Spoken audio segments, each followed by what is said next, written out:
Steve in, he writes, exotic Brooklyn, New York. It's actually a pretty cool place.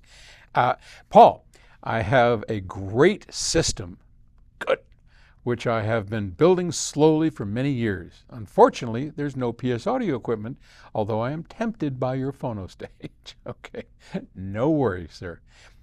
It's all solid state. I have no tubes or valves, as they say across the pond.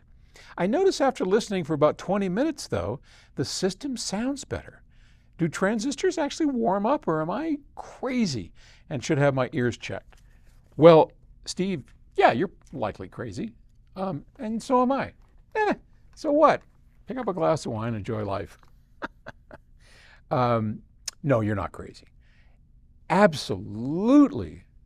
Transistors, power supplies have a point where they reach an equilibrium when you turn it on.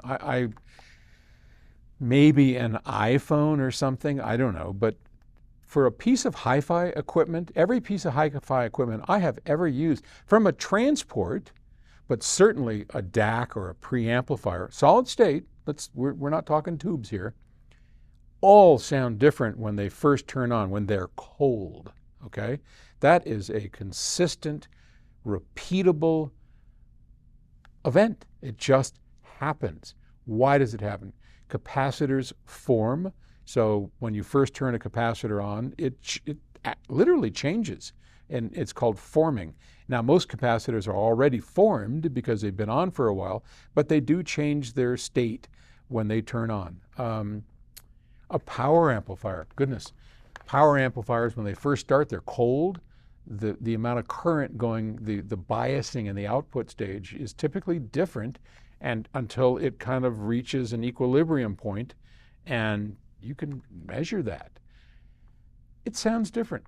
There's nothing to think that you're crazy, because you are absolutely right. And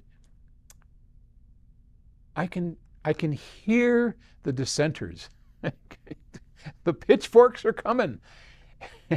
And I think the reason the pitchforks are coming is because if I took a unit, let's take a preamp, solid state preamp, and I put it on the test bench, put it on our AP, and measured everything I could measure, and I did it within the first 10 seconds of turning it on, and then I measured it again in an hour of it being on, those measurements would likely be pretty darn close, maybe a little different, not enough to explain the difference that we hear.